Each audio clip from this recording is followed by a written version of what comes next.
Data कैसे चोरी हो रहा है और इससे हमारा डेटा चोरी ना हो, हम क्या क्या ऐसी चीजें करें ताकि हमारा डेटा सेफ रहे। ऐप डाउनलोड करते हैं तो बहुत जल्दी में उसमें सारी चीजों को हम एक्सेप्ट कर लेते हैं। हम पढ़ते ही नहीं है उसमें, क्योंकि वो इतना लंबा होता है कि सीधा एग्री हम बहुत जल्दी में होते हैं। जैसे हम घर में झाड़ू लगाते हैं, सफाई करते हैं, वैसे अपने मोबाइल की भी आपको सफाई करनी चाहिए।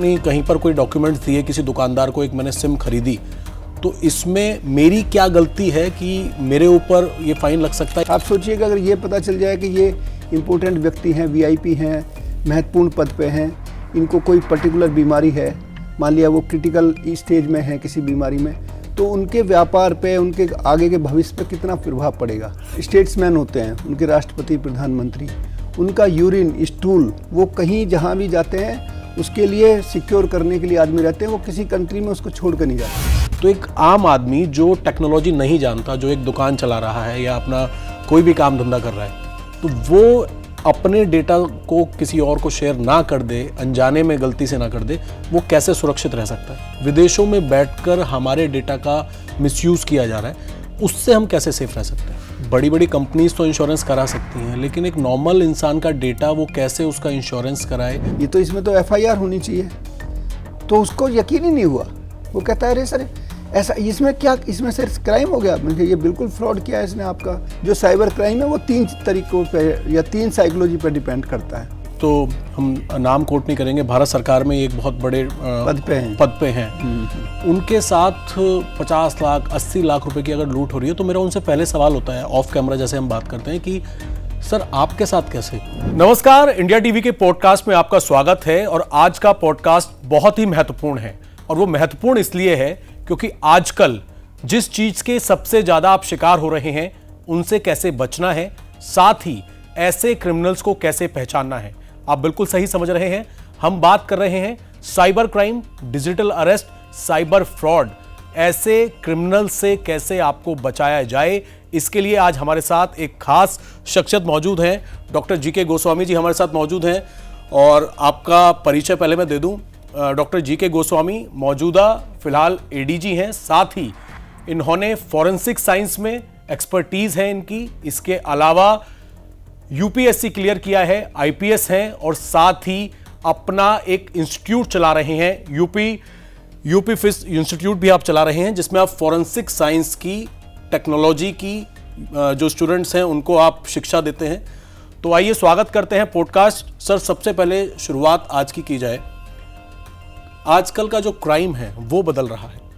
पहले क्राइम सिर्फ उसी कैटेगरी में आता था कि कहीं मर्डर हो गया, कहीं रेप हो गया, कहीं रॉबरी हो गई, उसके बाद पुलिस उसकी इन्वेस्टिगेशन करती थी। लेकिन अगर हम पिछले कुछ समय की बात करें, जैसे जैसे टेक्निक आगे बढ़ रही है, आजकल नॉर्मल क्राइम से कहीं ज़्यादा खतरनाक साइबर क्राइम हो गया है। सबसे पहले दर्शकों के लिए साइबर क्राइम क्या है और आजकल ये कितना ज़्यादा एक्टिव हो गया है। बहुत बहुत धन्यवाद। मैं दर्शकों के भी धन्यवाद ज्ञापित करता हूँ। ये जो संस्थान का आपने नाम लिया, UP state institute of forensic science Lucknow, ये उत्तर प्रदेश सरकार का एक बहुआयामीय शैक्षिक संस्थान है, जो हमारे प्रदेश के माननीय मुख्यमंत्री जी श्री योगी आदित्यनाथ जी का एक ड्रीम प्रोजेक्ट है। तो इसका मैं संस्थापक निदेशक हूँ। और जैसा कि आपने कहा साइबर क्राइम, तो समय के साथ साथ क्राइम में बहुत सारे परिवर्तन हुए। जैसा कि आप सभी जानते हैं कि पहले ब्लू कॉलर क्राइम आया, जो रोड पे मर्डर होना या इस तरीके के, जो जिससे थोड़ा सा लोअर लेवल का जो तबका बहुत ज़्यादा उसमें इन्वॉल्व होता था। फिर डेवलपमेंट हुआ, ग्रोथ हुई क्राइम की, तो उससे वाइट कॉलर क्राइम आया, जिसमें लोग आर्म चेयर पे बैठ करके, और जिनमें करप्शन भी उसमें शामिल था, तो ऐसा क्राइम आया। और जो आज का जो युग है उसमें हम साइबर क्राइम के युग में जी रहे हैं, क्योंकि हर व्यक्ति कहीं ना कहीं इंटरनेट से या डिजिटल वर्ल्ड से जुड़ा हुआ है। तो जो साइबर क्राइम है, वो सबसे बड़ी बात यह है कि उसमें अदृश्यता है, इनविजिबिलिटी है। सामने कुछ दिखाई नहीं देता कि कौन आदमी हमसे इंटरेक्ट कर रहा है, वो महिला है कि पुरुष है, और किस तरीके से क्राइम है। मैं एक बात और दर्शकों को कहना चाहता हूँ कि आप कोई भी क्राइम को लीजिए जो पुराना था, जैसे मर्डर लीजिए आप, तो अब डिजिटल मर्डर हो सकता है। फ्रॉड थे आप, तो ये डिजिटल फ्रॉड हो सकता है। जैसे आपका जो आपने एक शब्द का नाम लिया, ये डिजिटल अरेस्ट, तो उसमें उसको फ्रॉड करना है, इसलिए आपको डरा करके वो क्राइम करता है। तो ऐसे जो भी क्राइम हो रहे हैं उनमें सभी में आप साइबर स्पेस को यूज कर रहे हैं, इंटरनेट को यूज कर रहे हैं और उसमें पैसा सीधा आपके अकाउंट में चला आता है। पहले आपको रोड पे क्राइम करना होता था जिसमें रिस्क था, इसमें रिस्क भी कम है, दूर बैठ करके आप क्रिमिनल को पकड़ सकते हैं और चूँकि उसमें डिस्टेंस का पता नहीं, उसकी लोकेशन पता नहीं, तो उसमें कॉम्प्लिकेशन भी बहुत ज़्यादा है, इसलिए पुलिस को डिटेक्ट करना भी मुश्किल है, अरेस्ट भी उसमें कम हो पाती है। इसलिए क्रिमिनल के लिए एक ये अच्छा संसाधन बन गया पैसा कमाने का। सर, साइबर क्राइम में कई सारे अलग अलग पैटर्न हैं, उन सभी पे हम बात करेंगे। सबसे पहले आज की जो पुलिसिंग है, क्योंकि हमने देखा आपने अभी हाल में वर्कशॉप की हैं काफ़ी, जिसमें यूपी पुलिस को आप लोग ट्रेनिंग दे रहे हैं, समझा रहे हैं कि किस तरीके से जो आईओ है किसी भी साइबर क्राइम का, कैसे उसको इन्वेस्टिगेशन करनी है ताकि रिजल्ट मिल पाए। जो कॉन्फ्रेंसेस आप लोग कर रहे हैं सर, जिसमें ट्रेनिंग दे रहे हैं साइबर क्राइम प्रोटेक्शन को लेकर, मनी लॉन्ड्रिंग को लेकर, इन ट्रेनिंग में अभी तक अगर हम बात करें पिछले कई वर्कशॉप की, कितना फ़ायदा हमारे यंग पुलिस ऑफिसर्स को हो सकता है किसी भी ऐसे केस को सुलझाने में? देखिए, अभी जो ये वर्तमान में अभी हमने 18 से 20 अगस्त 2025 में जो ये 3 दिवसीय अंतर्राष्ट्रीय संगोष्ठी की थी, उसमें माननीय मुख्यमंत्री उत्तर प्रदेश महोदय द्वारा इसका उद्घाटन किया गया। उसमें लगभग 75 पुलिस ऑफिसर थे, जिसमें आईपीएस ऑफिसर और सीनियर ऑफिसर्स थे सब मिलाकर के, और लगभग 1000 लोगों ने उसमें प्रतिभाग किया और देश विदेश से हमारे 80 के करीब जो विशेषज्ञ थे उन्होंने प्रतिभाग किया। तो ऐसे कार्यक्रम में जो लेटेस्ट ट्रेंड्स हैं उनके बारे में चर्चा हुई और जो हमारे पुलिस अधिकारी हैं, प्रोसिक्यूटर्स हैं, जजेज हैं, उन्हें नए ट्रेंड पता चला और क्या कॉम्प्लिकेशन होते हैं उनमें, किस तरीके से इन्वेस्टिगेशन करें।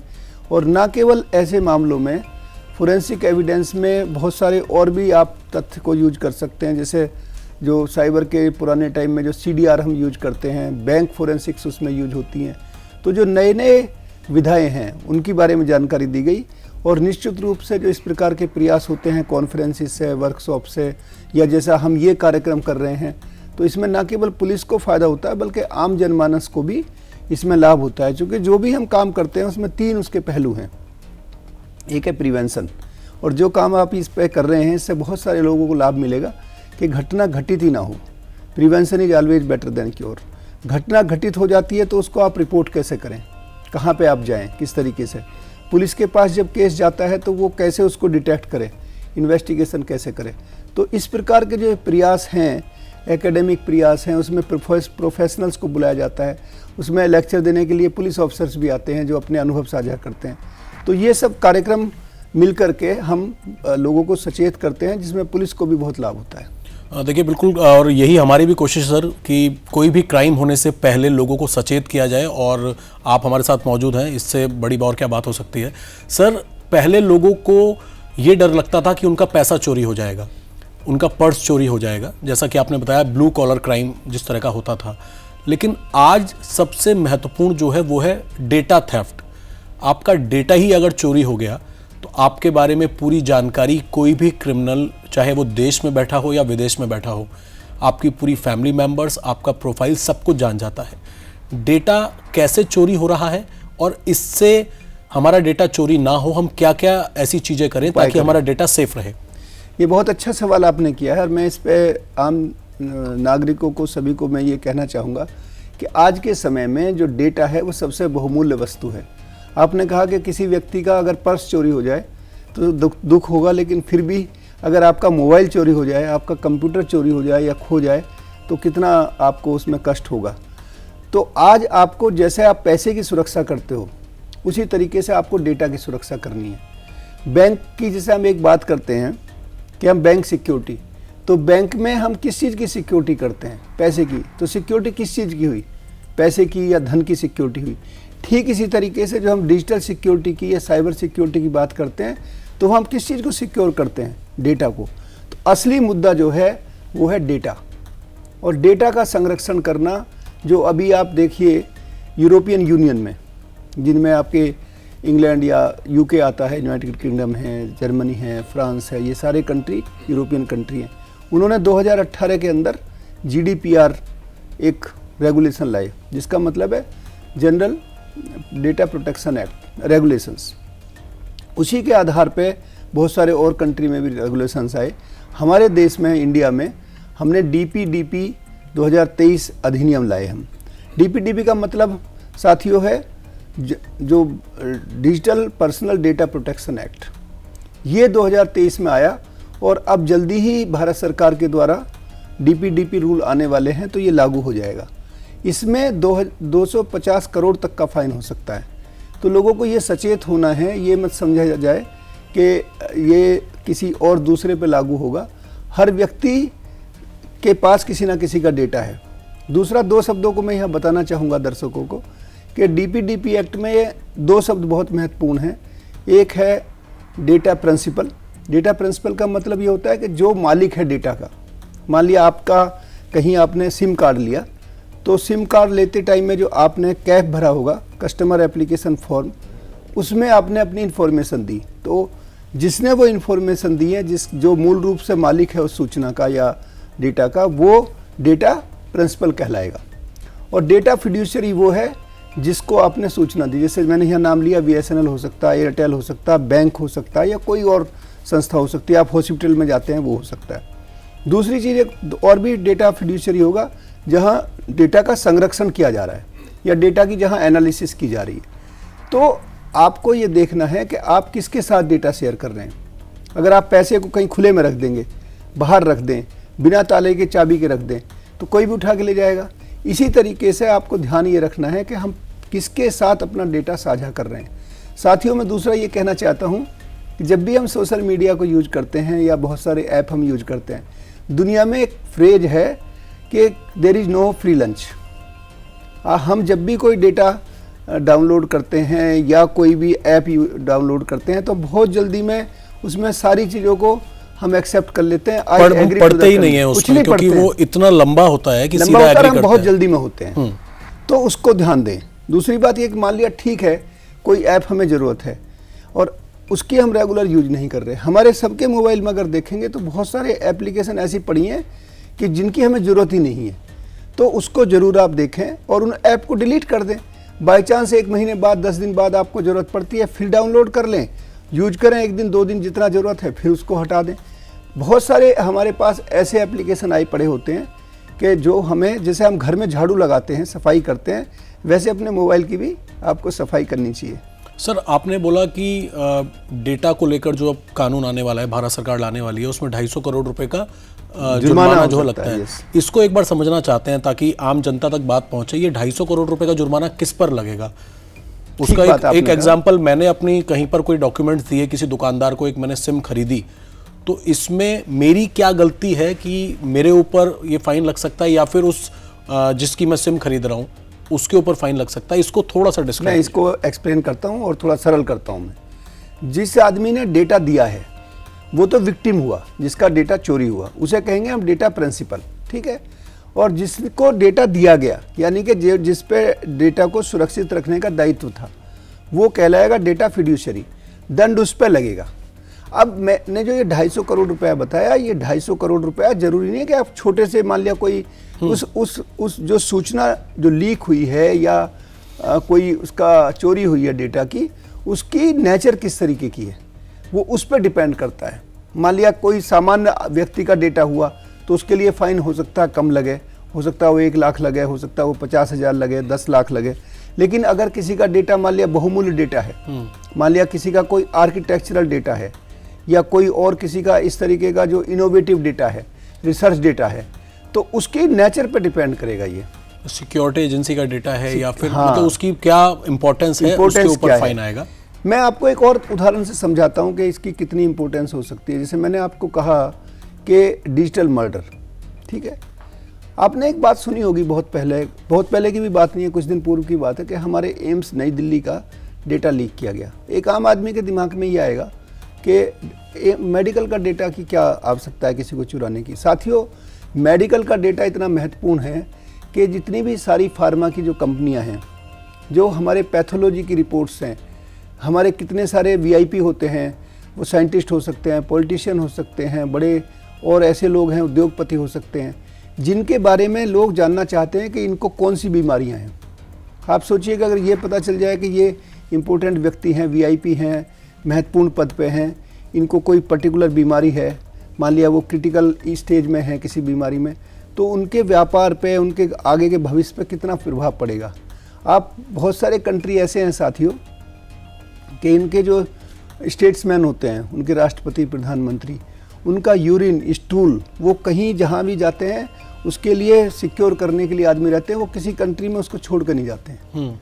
उसका कारण यह है कि कहीं ऐसा ना हो कि उसकी एनालिसिस करके और उस कंट्री के बारे में सूचनाएं, उस व्यक्ति के बारे में जो वीआईपी है उसके बारे में जानकारी कर लें। तो आप सोचिए कि कितने दूरदर्शिता से लोग काम करते हैं। तो ये हर आदमी के लिए ज़रूरी है। हम अपना जो डेटा है मोबाइल फ़ोन में, हम सबको उसके साथ में दोस्त बना लेते हैं, ऐसे ही बिना जाने हुए हम अपना डेटा शेयर कर देते हैं। तो नीड टू नो बेस पे हम डेटा अपना शेयर करें। हम दोस्त उनको बनाएं जिनको हम जानते हैं कम से कम।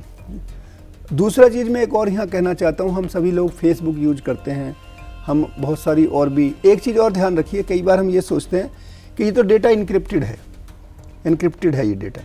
इनक्रिप्शन वो सामान्य आदमी के लिए है, वो मेरे आपके बीच के लिए इनक्रिप्शन हो सकता है, लेकिन जहाँ पे उसका डेटा स्टोर है, ठीक, तो उसके लिए क्या इनक्रिप्शन है? उसके पास तो उसकी की है।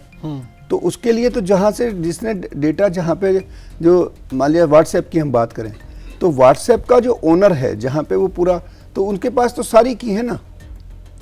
तो उनके लिए कोई ऐसी चीज़ नहीं होगी कि जिससे वो ये कहा जाए कि डेटा इनक्रिप्टेड है। तो कोई भी चीज़ को आप ये मत समझिए कि वो जो है वो सिक्योर है। जहाँ आपके सेटिस्फेक्शन के लिए मैसेज जरूर देते हैं कि नहीं, वो ठीक है, मैं ये नहीं कह रहा हूँ कि हमेशा, लेकिन ये ना समझा जाए कि उसे कोई नहीं खोल सकता, ये एक मिसनोमर है।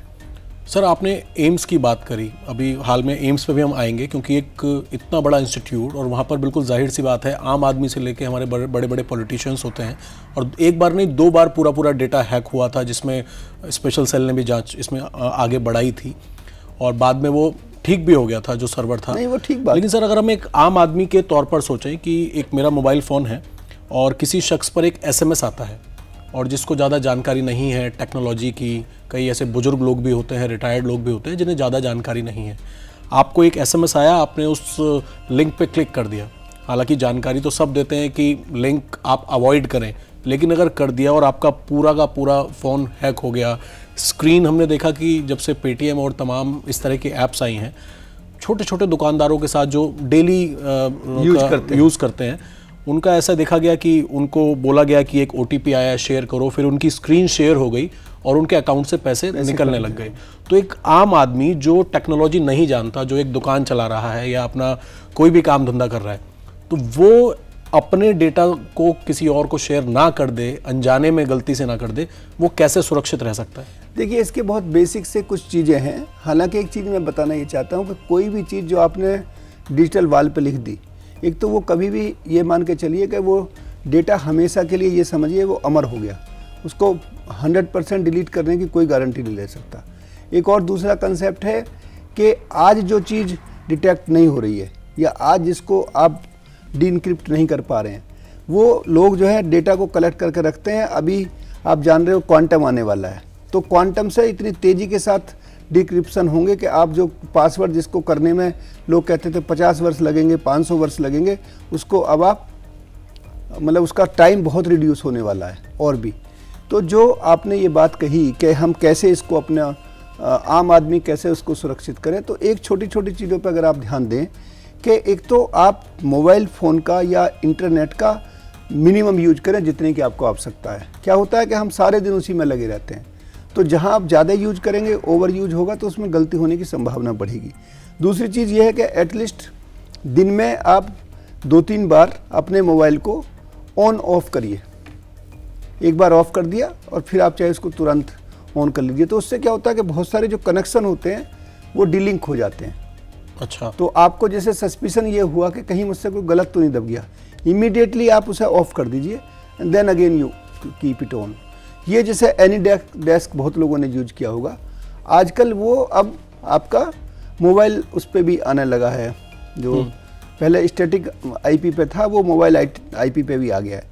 तो उसमें आप पहले तो ये मान के चलते थे कि भाई कोई लिंक आई जो अननोन लगती है तो उसको मत दबाइए।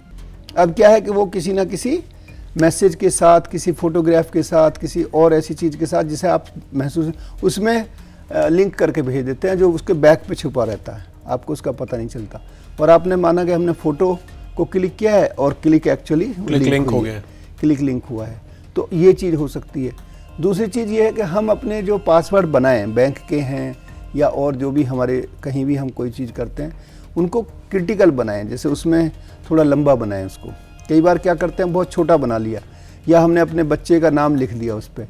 कई बार हमने कोई डेट ऑफ बर्थ किसी की डाल दी, पत्नी की डाल दी, किसी की। तो ये चीज़ें बहुत कॉमन होती हैं। हमने इंडिया लिख दिया जैसे। तो बहुत सी चीज़ों में ये है कि आप उसमें मतलब उसको कॉम्प्लेक्स बनाइए।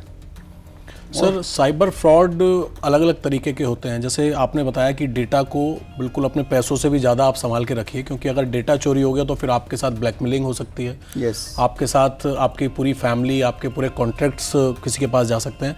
सर, हमने ये भी देखा कि भारत का जो डेटा है वो किसी ना किसी ज़रिए बाहर भी पहुँच रहा है। विदेशों में बैठकर हमारे डेटा का मिसयूज़ किया जा रहा है।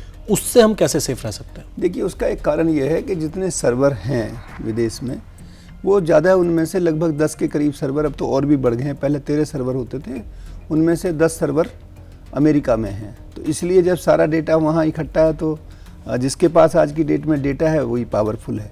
तो इसलिए चूँकि हमारे पास जो हम सर्वर पे हम सारा डेटा रख रहे हैं, पहले ये था कि जो क्रिटिकल डेटा था वो आप अपने यहाँ अपना निजी सर्वर रखते थे, लेकिन अब बहुत सारे इस तरीके के जो आगे हैं कि हम उसको हायर कर लेते हैं सर्विस को। तो क्रिटिकल डेटा के लिए आप हमेशा उसको अपने इंस्टीट्यूशन में रखिए, जो आपका क्रिटिकल डेटा, रिसर्च से रिलेटेड डेटा हो। कॉमन डेटा ठीक है, आप उसको कहीं भी आप सर्वर पे ले सकते हैं किसी पे, लेकिन अपना क्रिटिकल डेटा को कभी भी आप बाहर शेयर मत करिए।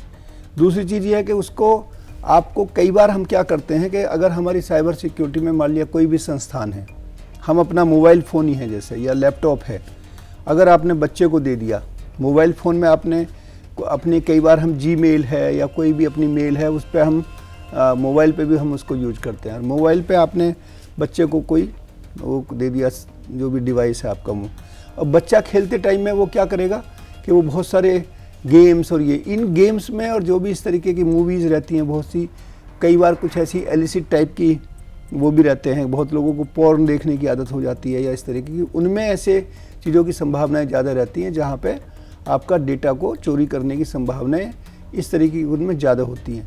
तो इस चीज़ का ध्यान रखा जाए कि कभी भी जहाँ पे आप, जैसे मान लिया बैंकिंग का अपना सिस्टम है, आपका ऑफिस का वो है, कभी भी उस डिवाइस को आप नॉर्मल डिवाइस की तरह यूज ना करें। सर, डिजिटल अरेस्ट और साइबर क्राइम पर इससे पहले मैं पहुंचूं, क्योंकि अब डेटा की बात हो रही है और डेटा सबसे इम्पॉर्टेंट है, तो इसमें एक सवाल ये भी रहेगा कि आपने अपनी कॉन्फ्रेंसेस में भी कहा है, ये कल भी आपने अपनी कॉन्फ्रेंस में कहा कि डेटा का इंश्योरेंस कराएं। हाँ। सर, बड़ी बड़ी कंपनीज तो इंश्योरेंस करा सकती हैं, लेकिन एक नॉर्मल इंसान का डेटा वो कैसे उसका इंश्योरेंस कराए और वो कितना इम्पोर्टेंट है? देखिए, इसमें ज़रूरी चीज़ क्या है, 2-3 चीज़ों पे मैं फोकस करना चाहता हूँ, और ख़ास करके जैसे हम यहाँ बात कर रहे हैं उत्तर प्रदेश के बारे में, या ये सब पे लागू होता है कि हमारे जैसे व्यापार वर्ग है या कोई भी जो भी बिजनेस करते हैं, या जिनके पास भी क्रिटिकल डेटा है, मान लिया हम यहाँ पे बैठे हुए हैं आपके इस स्टूडियो के अंदर, यहाँ का भी डेटा बहुत इम्पोर्टेंट डेटा है आपका, तो ये हमें ज़रूर मतलब ध्यान देना है कि हम उस डेटा का संरक्षण कैसे कर रहे हैं। अब क्या होता है कि मान लिया कोई एक संस्थान है, मान लिया थोड़ी देर के लिए एग्जांपल लेते हैं हम, एक हॉस्पिटल है। अब हॉस्पिटल में डॉक्टर हैं, उनका काम तो अपना हॉस्पिटल चलाना है, तो वो क्या करेंगे, एक अपनी टीम रखेंगे, टैग टीम जिसको बोलते हैं, साइबर टीम जो रहती है।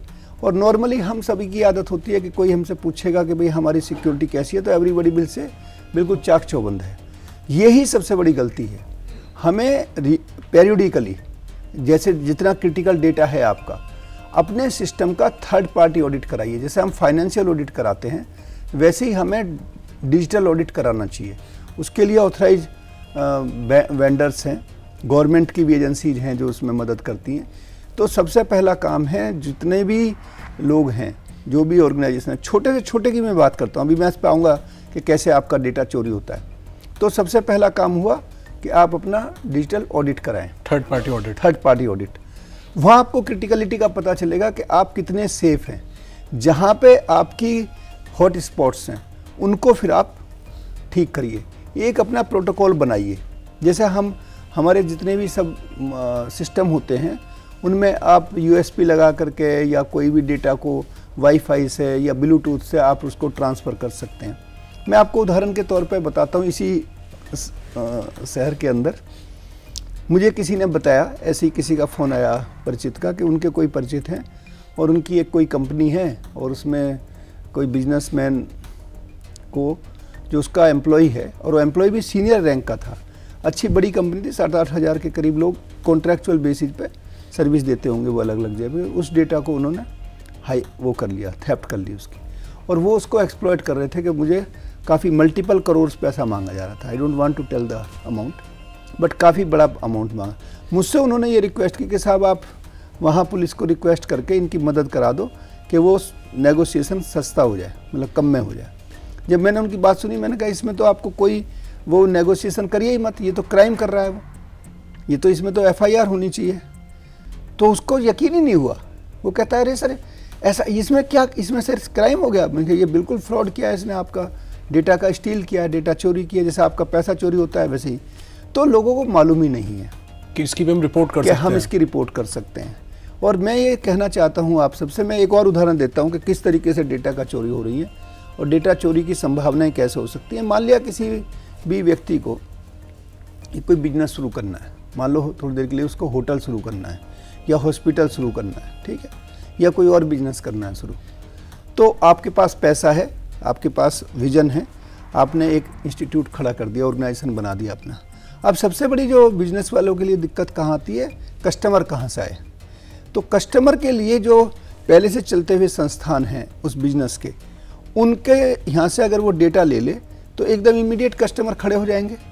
अब उसको लेने के उसके बाद दो तरीके हो सकते हैं, एक तो हैकर है और एक उसका एम्प्लॉय है।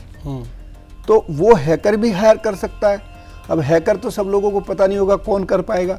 तो सबसे आसान तरीका जो लोग मानते हैं, वहाँ के एम्प्लॉय को वो हायर कर लेते हैं, मतलब उसको कुछ लालच दे करके और उससे सारा डेटा ले लेते हैं। और अब आपको तो पता चलेगा नहीं चूँकि, और आपका बिजनेस डाउन होना शुरू हो जाएगा। वो क्या करेगा कि मान लिया जैसे मैंने बताया कि आपको होटल का डेटा है, तो आपने कस्टमर को बताया, उनके यहाँ मेल लिख दी कि भाई हमने नया होटल खोला है, ये इतना अच्छा है, हम रेट भी आपको कम कर रहे हैं, हम ये फैसिलिटी दे रहे हैं। और एक जनरल आदमी की आदत होती है कि चलो ये सस्ता मिल रहा है और हम इसमें ट्राई करें। और जो मेन वाला था आदमी, पहला पुराना वाला, वो सोचेगा कि मेरा बिजनेस एकदम डाउन हो गया। ऐसी घटनाएं बहुत हो रही हैं और बिजनेसमैन को इसका आभास भी नहीं है। तो मैं ये कहना चाहूँगा कि आप अपने जो भी सिस्टम है उनका प्रॉपर एक ऑडिट कराइए और एक पूरी प्रोटोकॉल बनाइए कि किस तरीके से किसके हाथ में डेटा है, कौन कितने बजे आया, उसका लॉग रखिए पूरा प्रॉपर। जब तक आप इन सब चीज़ों को नहीं करेंगे, एक और मैं बताता हूँ बहुत ही इंटरेस्टिंग उदाहरण के तौर पे जी, और ये लाइव केस है। एक कोई स्वीट की शॉप थी, लाइव केस है, मिठाई की अच्छी शॉप चलती थी उसकी। और ये एक स्टूडेंट ने किया, उसने क्या किया कि डेटा अनसेफ था, कोई सिक्योरिटी थी नहीं उसकी। तो उसने क्या किया कि जो जहाँ पे उसने अपना वो डाला हुआ था बैंक अकाउंट, जहाँ से उसका पैसा जाता था, ठीक है, वहाँ उसने अपना भी इंटीग्रेट करा दिया अकाउंट। और वो जब पीक आवर चलते थे शाम को, ठीक है, जैसे मान लिया 6-7 बजे के करीब लोग आते हैं तो स्वीट लेकर के जाते हैं, खाना पीना जो है वो आधे घंटे के लिए अपने बैंक अकाउंट पे स्विच कर देता था उसको। मतलब जो पेमेंट हो रहा है वहाँ स्कैनर पे या किसी पे हो रहा है, हाँ, अपना नहीं, उसने बैकड्रॉप पे अपना अकाउंट डाल दिया। अच्छा, जो मालिक का अकाउंट था उसको हटा करके और आधे घंटे के लिए 20 मिनट के लिए वो अकाउंट ट्रांसफ़र कर लिया। अब उसमें 30-40 जो ट्रांजैक्शन थे वो हो गए, उसका काम आराम से हो गया। 30-40-50 हज़ार रुपया बन गया डेली, या 30,000-20,000 जो भी है। और फिर बाद में उसने फिर स्विच ऑन कर दिया। इतना उसको कभी एहसास ही नहीं होगा, कभी वो देखेगा ही नहीं इस एंगल से कि मेरा बीच में डेटा कहाँ चला गया। तो मैं यहाँ ये कहना चाहता हूँ कि कभी कभी आप अपना अकाउंट को भी वॉच करिए, देखिए कि कहीं कोई ऐसी तरीके की घटनाएं तो नहीं हो रही हैं। चूँकि आजकल जो यंग लॉट है या जो ये हैकर्स हैं, क्रिमिनल्स हैं, दे आर वेरी शार्प। तो वो नए नए तरीके ईजाद करते रहते हैं।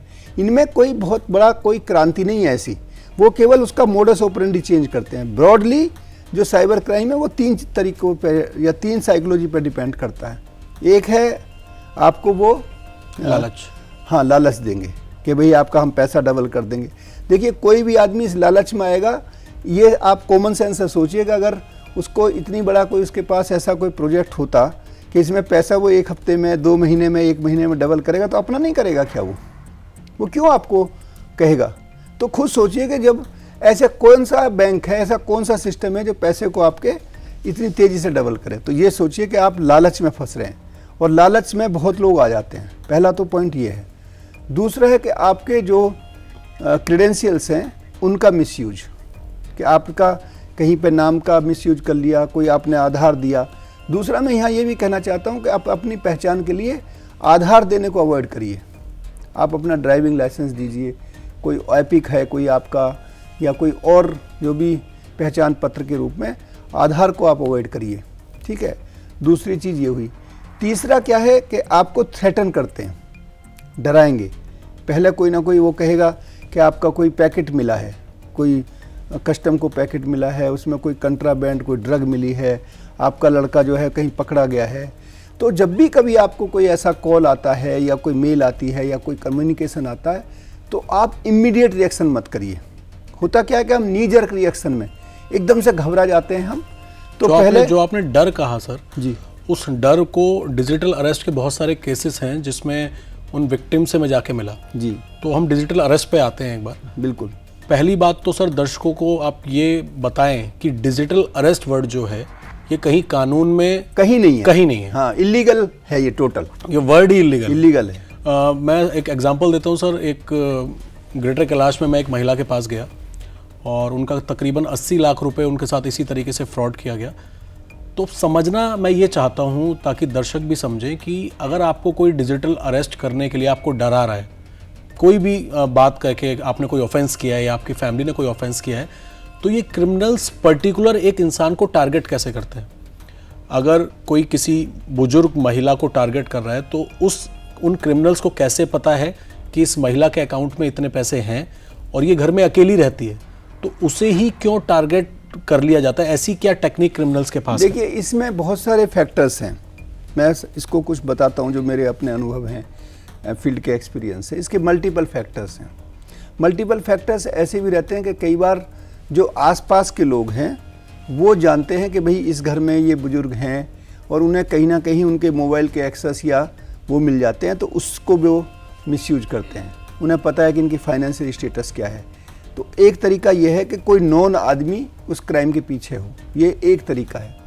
दूसरा तरीका क्या है कि जैसे आपसे कहा कि एनी डेस्क पे या किसी तरीके से उन्होंने 20 लोगों को, 30 लोगों को उन्होंने अटैम्प्ट किया, मोबाइल नंबर लिए और वो उन्होंने फ़ोन करने उनको शुरू किए। बातचीत से कहीं ना कहीं उनको थोड़ा ये एहसास हो जाएगा और वो मान लिया उन्होंने पहले रैकी करते हैं वो कि आपको कुछ कहेंगे कि भाई आपका जो है सिम कार्ड ख़राब हो रहा है या आपकी गैस बंद होने वाला है या कोई और ऐसी इमरजेंसी क्रिएट कर देंगे आपके सामने कि कुछ ना कुछ आपसे जानकारी कर लेंगे आपसे। ये भी एक तरीका है। कई बार क्या है कि ये कंपनी वालों से भी आपको डेटा मिल जाता है। और आपको एक और ताज्जुब होगा कि हमारे सबके डार्क वेब पे बहुत सारे डेटा हमारे बिक्री के लिए पड़े मिलेंगे आपको, तो वहाँ से भी ये डेटा उठा लेते हैं, मतलब पैसा दे करके। तो सोर्स जो है इनके मल्टीपल सोर्स हैं सर। और एक चीज़ मैं यहाँ और कहना चाहता हूँ, मान लिया उनके पास मोबाइल फ़ोन आ गया आपका और उन्होंने आपको कोई लिंक भेज करके उस पर और उन्होंने आपका जो डेटा है वो ले लिया। आप कभी भी अपने SMS में देखिए, उसमें देखिए जब हम बैंक में ट्रांजैक्शन करते हैं तो उसमें कई बार बहुत सारे बैंक जब हमें SMS भेजता है ट्रांजैक्शन का तो उसमें बैलेंस भी लिख देता है। तो बैलेंस का आपको पता चल गया, आपको उसके 4 डिजिट हैं, उसको ये पता चल गया कि ये आपका बैंक का ये नंबर है।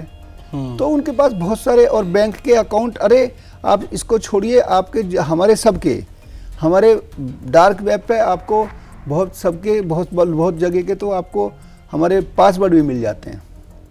तो इस तरीके का है। तो आज के समय में पासवर्ड को भी हमें कायदे में 15 दिन के अंदर, और अगर आपको कोई उसमें दिक्कत ना हो तो आप वीकली भी उसको चेंज करिए।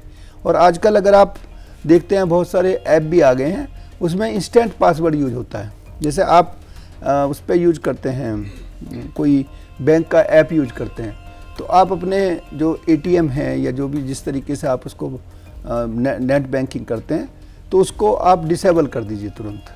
तो आपको चाहे एटीएम है या कोई भी कुछ यूज़ नहीं हो पाएगा एटीएम कार्ड, तो थोड़ा सा आपको अगर सचेत हो जाएंगे तो बहुत सारी चीज़ें प्रिकॉशन में आप कर सकते हैं। सर, डिजिटल अरेस्ट पे हम बात कर रहे हैं और डिजिटल अरेस्ट अब बहुत एक कॉमन सा नाम हो गया है कि ज़्यादातर जनता को पता है, लेकिन उसके बावजूद भी जो विक्टिम्स दोबारा से इसके शिकार हो जाते हैं, जब मैं उनके पास जाता हूँ तो कोई प्रोफेसर है, कोई बहुत बड़ी कंपनी में या बहुत अच्छी पोस्ट पे, एक तो हम नाम कोट नहीं करेंगे, भारत सरकार में एक बहुत बड़े पद पे हैं, उनके साथ 50 लाख 80 लाख रुपए की अगर लूट हो रही है तो मेरा उनसे पहले सवाल होता है ऑफ कैमरा, जैसे हम बात करते हैं, कि सर आपके साथ कैसे?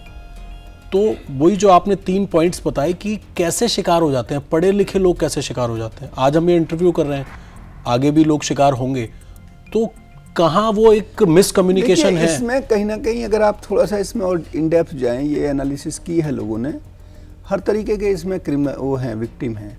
इसमें एक एंगल ये भी है कि वो ये भी देखते हैं कि इन जो विक्टिम, देखिए ये बड़े इंटेलिजेंट लोग हैं जो क्राइम कर रहे हैं। ये अब वो पुराने वाले ब्लू क्राइम कॉलर के वो नहीं है, ये एक्यूज या अपराधी, ये इंटेलिजेंट अपराधी हैं। तो ये भी देखते हैं कि इनके अकाउंट में पैसा कितना है। बहुत बार वो ये भी देखते हैं कि इस आदमी के ने मान लिया जैसे गवर्नमेंट सर्वेंट हैं या और ऐसे लोग हैं, वो ये देखते हैं कि इन्होंने कोई करप्ट प्रैक्टिसेस तो नहीं कर रखी हैं, टैक्स की चोरी तो नहीं कर रखी हैं, या और इस तरीके से इन्होंने अवैध रूप से पैसा तो नहीं कमा रखा है। इनमें बहुत लोगों को वो भी टारगेट होते हैं, तो उन्हें वो ईडी का डर दिखाएंगे, उनको वो और ऐसा सीबीआई का या पुलिस का ऐसे डर दिखाएंगे, तो वो उसके भय में डर जाते हैं और वो एकदम से आ जाएंगे, कुछ इस तरीके की बोल देंगे अभी आपने बहुत सी ज़मीन खरीदी है। तो ऐसे लोग कई बार ज़मीन खरीदते भी हैं, बहुत बार करप्शन किया होता है। अब वो उसे पता नहीं है कि उसने ऐसे ही मतलब बाई फ्लूक बोला है, लेकिन वो तुरंत कलेक्ट कर लेगा, अरे ये तो लॉ एनफोर्समेंट एजेंसी है, ईडी है, सीबीआई है, इन्हें पता चल गया होगा। तो कभी कभी वो मान लिया क्लोज बाई आदमी है, उसका परिचित है, सर्वेंट हो सकता है, कोई और ऐसा है, उसे पता भी हो सकता है और डिटेल कि आपने फलां जगह ज़मीन खरीदी है, इतने करोड़ की खरीदी है, तो वो एकदम से डर जाते हैं। तो इसमें ये भी एक एंगल है। सर, इस चर्चा को आगे बढ़ाएं उससे पहले मैं चाहूँगा एक बार दर्शकों को बताएं कि अगर कोई आपको फ़ोन करके कहता है कि अपना मोबाइल का कैमरा ऑन कर लो और आपका वीडियो स्टेटमेंट रिकॉर्ड होगा और आपको हम डिजिटली अरेस्ट कर रहे हैं, किसी से बात मत करो, कमरे में चुपचाप बैठ जाओ, तो ये फ्रॉड है। इसी बात से समझ जाना चाहिए। मैं दर्शकों को ये बिल्कुल स्पष्ट करना चाहता हूं कि डिजिटल अरेस्ट इलीगल शब्द है। ऐसा किसी देश में भी, केवल भारत की बात नहीं है, किसी भी देश में ऐसा कोई कानून नहीं है जिसमें डिजिटल अरेस्ट जैसी कोई परमिसिबल कोई कार्रवाई होती हो। तो ये पूरी तरीके से इलीगल है। आपको बेवकूफ़ बना करके, आपको डरा के धमका के आपके साथ फ्रॉड किया जा रहा है। आपका बैंक से पैसा या कोई भी ऐसी बहुमूल्य वस्तु आपसे ली जाएगी जो आपको नहीं देनी है। तो इसमें आप कभी भी जब भी कोई ऐसी बात करें तो आप तुरंत समझ जाइए, और जब भी कोई आपको ऐसा कॉल आए तो पहले काट दीजिए उसको इमीडिएटली। ज़्यादा लंबा जब आप सुनते हो तो वो तुरंत आप कहीं ना कहीं माइंड से खेलने लग जाते हैं। माइंड से खेलने लग जाते हैं। एक विक्टिम का कहना था कि पहले मुझे कॉल आया, मुझे लगा कि फ्रॉड है, लेकिन फिर उसने मुझे बोला कि मेरी बेटी रेप केस में पकड़ी गई है। हाँ। और बेटी को फ़ोन मैं लगाती उससे पहले उसने इस तरीके से मैनिपुलेट की चीज़ों को, ईडी का नोटिस, सीबीआई का नोटिस, डीआरआई का नोटिस, सारी स्टैंप्स लगा दी। हाँ। तो ये भी लोगों को समझना चाहिए। एक चीज ये समझिए कि कोई एक संस्था अपना ही वो लगाएगी ना, एक पेपर पे सारी एजेंसीज के सील कैसे लग जाएंगी। एक मैं और उदाहरण बताता हूँ कि एक बहुत बड़े जो हमारी गवर्नमेंट ऑफ इंडिया के ऑफिस के चेयरमैन बॉम्बे में थे, तो मैं उनसे मिलने गया था कुछ दिन पहले। उन्होंने ये अपने साथ बीती हुई बात बताई कि उनके बेटे लंदन में रहते हैं, पढ़ाई मतलब वहाँ कुछ काम करते हैं। तो वो 2-2:30 बजे की बात थी दिन की इंडिया में, तो वो आराम कर रहे थे, तो उनका बेटे का फ़ोन आया बड़े एकदम घबराए हुए, पापा कहाँ हैं आप? तो उन्होंने कहा मैं ऑफिस में हूँ, थोड़ा आराम कर रहा था, मैं अभी 2:30 बजे है यहाँ, थोड़ा लेट गया था। तो लड़का समझ गया कि, तो उसने फिर कुछ नहीं बोला, उसने कहा अच्छा ठीक है कोई बात नहीं, चलो तो आप आराम करो। उसको कॉल ये आया था कि तुम्हारे पापा को सीबीआई ने पकड़ लिया है और आप इसमें अगर चाहते हो तो हम आपको उसमें मैनेज करा सकते हैं, और मैं बाहर निकल करके सीबीआई का इंस्पेक्टर बोल रहा हूँ और आप उसमें पैसा ट्रांसफ़र करिए तो वो बात जो है हम सेटल कर देंगे। लड़का इंटेलिजेंट था, इसलिए उसने फादर को कॉल कर लिया। तो आप भी इस बात को ध्यान दीजिए कि अगर कोई आपको कॉल ऐसी कोई करता है तो आप पहले वेरीफाई करिए, आपका लड़के के बारे में कहता है, लड़की के, आपने अगर कोई पैकेट भेजा ही नहीं है कहीं पे, तो आप क्यों डरते हैं कि आपने कंट्राबैंड पकड़ा गया आपके नाम से? सर, ये कॉल, इस तरह के कॉल्स आते हैं, उस पर भी आपका कमेंट मैं चाहूंगा कि आपका कोई पैकेट था, आपका कोई कुरियर आया है, कस्टम से हम बोल रहे हैं, और उसमें इतना ड्रग्स है, और आपको फिर वो कनेक्ट कराएंगे एक पुलिसकर्मी से, और वो पुलिसकर्मी अपने सीनियर से करवाएगा, और आपकी वजह से इतने लोगों ने सुसाइड कर लिया। इस तरीके का मेंटल टॉर्चर करते हैं, और उस डर की वजह से लोग फंस जाते हैं। तो जब आप खुद सोचिए कि जब आपने कोई पैकेट भेजा नहीं है, कोई आप गलत काम नहीं करते हैं, तो आप बिल्कुल उसमें कतई घबराइए मत, और आप उसको बात मत सुनिए और फ़ोन काट दीजिए उसका। कभी भी जितना लंबा आप सुनेंगे उसको, उतना ही आपको वो डराएगा, और कहीं ना कहीं आप उसके उस दहशत में, उन शब्दावली में, या जैसा उसको आपको मेंटल आपको वो ट्रैप कर लेता है अपने बात में, जो जिसे कहते हैं ना एक तरीके का हिप्नोटिज्म। हालांकि हिप्नोटिज्म जैसी कोई बात नहीं है, लेकिन फिर भी कहीं ना कहीं आपकी जो सोचने की जो क्षमता है उसको वो कुंठित कर देता है, और आप उस डर की वजह से जैसा वो बोलता जाता है आप उसमें आ जाते हैं। और आप पुलिस पे विश्वास करिए, कभी भी ऐसा कोई क्राइम होता है तो आप पुलिस का कंट्रोल रूम है, वहाँ आप सूचना दीजिए, और अगर आपको मौका लगता है तो थाने पर जाकर तुरंत बताइए, लेकिन आप इस तरीके के जाल में मत फंसिए। सर, उम्मीद करेंगे डिजिटल अरेस्ट तो कम से कम, अब हमने इतनी बार बोला कि कोई फेक आपको वीडियो कॉल पे अरेस्ट नहीं कर सकता, और आपको अगर इतने एजेंसीज के स्टैंप्स दे रहे हैं तो वो सब फ्रॉड है, सब टोटल फ्रॉड है। हाँ। सर, अब कुछ कॉमन साइबर क्राइम्स पर हम लोग आते हैं, जो कि आजकल एक आम आदमी के लिए भी, एक पढ़े लिखे आदमी के लिए भी बहुत ज़्यादा आजकल चर्चा में है, और लोग उसके शिकार हो रहे हैं। मुझको सर कोई होटल जाना है, या मुझको कोई फैमिली के साथ ट्रिप पे जाना है, और मैंने अपने फैमिली मेम्बर्स को बोला कि आप होटल बुक कर लो, तो कई बार जितनी ऐप्स हैं उन पर जाने की बजाय कि गूगल पे सर्च करता है कि ये होटल सही है या होटल सही है या रीजनेबल है, वो उस पर कॉल करता है। लेकिन ऐसे विक्टिम्स हैं जिसमें वेबसाइट लगेगी आपको बिल्कुल होटल की, आपको कॉल करेंगे, तो फ्रॉड वेबसाइट मिलेगी। तो सर, अब फिर वही वाली बात है, एक वही सवाल है कि एक आम इंसान या जो टेक्नोलॉजी या बहुत ज़्यादा आईटी सेक्टर को नहीं जानता है, वो कैसे पहचाने कि जिस वेबसाइट से वो होटल बुक कर रहा है या जहाँ पर वो ठगी का शिकार होने वाला है, वो कैसे पहचाने असली क्या है, नकली क्या है? ये थोड़ा सा क्रिटिकल है, ये बात आप बिल्कुल ठीक कह रहे हैं, लेकिन अगर आप उसको थोड़ा सा गंभीरता के साथ देखें, जैसे मान लिया थोड़ी देर के लिए आपने कहीं कोई उसका नाम दिया, एक तो जो बिल्कुल अननोन जो वो हैं यूजर्स हैं, या जैसे मान लिया जो सर्विस जिससे आप ले रहे हैं, बिल्कुल वो अननोन का अगर लेंगे आप तो उसमें इस तरीके की संभावनाएं कम रहेंगी। लेकिन जो ब्रांडेड कंपनियां हैं, जैसे अगर आप उसका कोई प्रोडक्ट लेते हैं, मान लिया जैसे आपने कहा होटल की बात है, तो अगर एकदम ऐसा जाओगे आपके जिसका कोई नाम ही नहीं है या कोई इस तरीके का है जो पहली बार आप सुन रहे हैं, तो ऐसी चीज़ों को आप अवॉइड करें। उसमें इस टाइप की चीज़ें चांस होने की ज़्यादा संभावना है। कुछ स्टेट के अंदर ऐसे भी जो टूरिस्ट प्लेस थे, वहाँ ऐसी सूचनाएं भी मिली कि आपने वहाँ कार बुक कर दी और बाद में पता चला कि वो कार वाला कोई आदमी या कार की कोई ऐसी सर्विस ही नहीं है। एक चीज़ और ज़रूर आप ध्यान रखिए इसमें कि अगर मान लिया कहीं आप जानते हैं कि इस सर्विस का हमें 2000 रुपया लगभग होना चाहिए, मान लिया कार आपको लगता है कि हमें इतना चलना है 2000 रुपया, और वो आपको कहता है हम 800 रुपये में दे देंगे, तो आप जान लीजिए कि निश्चित रूप से वो फ्रॉड है। तो पैसे बचाने के चक्कर में, लालच के चक्कर में आप उसमें ये मत सोचिए कि ये जो है लालच में आकर के, हमेशा इसमें जो मैंने बताया लालच इसमें बहुत बड़ा एक फैक्टर है। और दूसरी चीज़ ये भी है कि अगर आप उसको थोड़ा माइन्यूटली देखते हैं तो ये क्रिमिनल जो है उनमें कुछ तो बहुत इंटेलिजेंट है, लेकिन 90% अभी भी उनकी अंग्रेजी या कहीं ना कहीं जो उनका एक्सेंट से पकड़ सकते हैं। जो लिखावट है, जैसे वेबसाइट को अगर आप देखें तो मुझे कोई वेबसाइट आज तक ऐसी नहीं मिली अपने इतने लंबे एक्सपीरियंस में जो किसी वेबसाइट की पूरी रेप्लिका बना देता हो।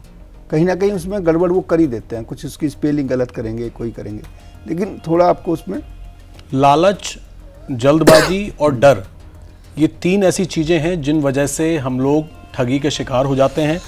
Doctor GK. गोस्वामी जी, आप स्टूडियो आए, आपने हमें समय दिया, और उम्मीद यही करते हैं कि इनके एक्सपीरियंस से, क्योंकि अभी ट्रेंड भी कर रहे हैं, लोगों को ट्रेन कर रहे हैं, समझा रहे हैं। उत्तर प्रदेश के मुख्यमंत्री योगी आदित्यनाथ का एक ड्रीम प्रोजेक्ट जो है उसको लेकर समझाया जा रहा है कि किस तरीके से फॉरेंसिक साइंस से, टेक्नोलॉजी से आप साइबर क्रिमिनल्स के शिकार होने से बचें। सर, आप स्टूडियो आए, आपने हमें समय दिया और जो आपका एक्सपीरियंस है उससे हम यही उम्मीद करेंगे कि अब लोग जागरूक होंगे। तो डॉक्टर जी के गोस्वामी जी आज स्टूडियो में पहुंचे और हम उम्मीद करते हैं कि एक तो यूपी के मुख्यमंत्री योगी आदित्यनाथ का जो ड्रीम प्रोजेक्ट है, जिस इंस्टीट्यूट में आप लोगों को फॉरेंसिक और टेक्नोलॉजी की जानकारी दे रहे हैं ताकि लोग साइबर क्रिमिनल से बचे रहें, ठगी का शिकार ना हो, तो आपके तजुर्बे से भी लोगों को सीखने को मिलेगा।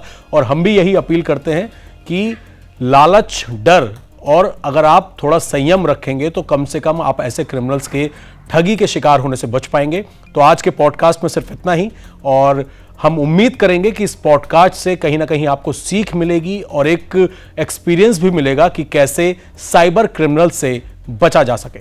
नमस्कार।